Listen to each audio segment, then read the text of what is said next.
Also, we want to thank our Patreon supporters for all that they do for us. Before we get into it, I want to take a second and pour one out for our homie. It's Tough to Be a Bug. An opening day attraction for Disney's Animal Kingdom will have closed by the time you hear this podcast, right on St. Patrick's Day 2025, the 17th. Yeah, on the pantheon of attractions in the Animal Kingdom that really fit the original theming of what the Animal Kingdom was supposed to be. I think it's undeniable that Kilimanjaro Safaris is probably number one. Absolutely. But I always thought that Tough to Be a Bug probably deserved that number 2 spot. I think so, because it's accurate. I mean, it's like when you're digging at a base of a tree or like an old stump or something, there are bugs down there. Mm-hmm. And so it's like, oh, what a better way to fit the theme than to actually have a show about bugs and to let them know, hey, look, it's kind of tough to be who we are. Yes. And sorry to say, but in the end, I guess the Raid can or whatever bug spray they used in the attraction won, because they out of there. That's it. But it wasn't enough to be educated, which is what this attraction did. You were also entertained. And for Very that, much so. I applaud them. Yeah. Yes. Yeah. There's a lot of poking and prodding, which is great. I loved it. Yeah, all the different effects. No more crawling in the seats. Oh, man. No more crawling in the seats. No more hearing that scream in the darkness. No. When you knew what was coming across. Nobody's going to be tickling whatever. It doesn't matter. It's done. I'm going to miss that. I And will. I really am. Yeah. It was something I look forward to, and I made sure to do every single trip. Right there. And because it's like they went there. Yes. You know, it's like I didn't expect them to do it, but they did it, and it made for the most amusing experience ever.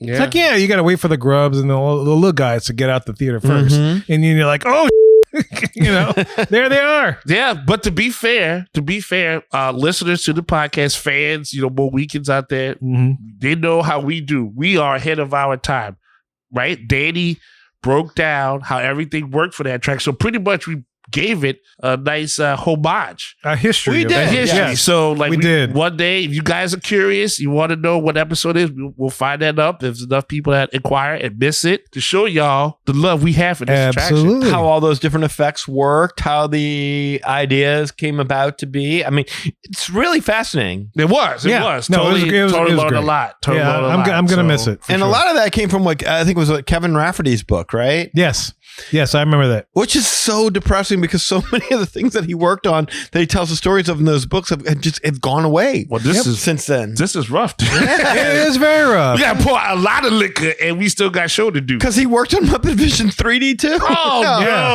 Yeah. Oh. And this is the rough part for me, is because the Tough to Be Bug, when they announced when it was closing, it was very abrupt. I didn't expect it to be so soon, because I'd love to have seen it one more time, and there's no way I'm going to get a chance to see it. So I'm going to have to live through it through YouTube. Yeah. Oh, past experience. Yeah, past experience. But hopefully in the near future, we know when Muppet Vision 3D is supposed to close.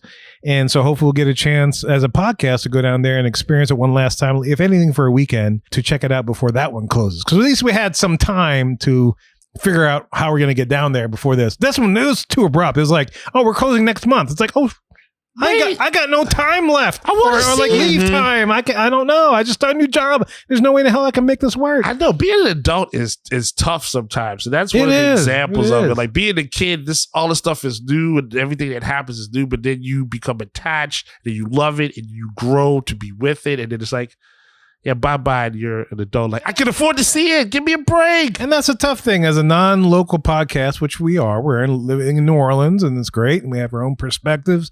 But yeah, we can't get down there like those guys that are local. But so make sure appreciate the effort we get to get down there. Well, we're like most of the listeners. yeah, we're like exactly We're like, most what of the happened? listeners. This is experience. Can So, we yes. email Josh tomorrow and say, hey, we'll give you a lot of beads and cups if you could just keep this attraction open just a little longer so we can We can see get it, down say there, that's goodbye, right. right? Give me a private showing. How bro. about some hair gel? Hairspray is the secret to his heart. Soul That's right. Glow? He's a Soul Glow. Don't let him fool you. Just natural fruits and berries. That's Make right. That hair look like it needs to No, be it's all not, the time. it's Soul Glow, man. He's using chemicals up in that stuff. Yes, sir. Anyway. All right. And the other thing I wanted to bring this up.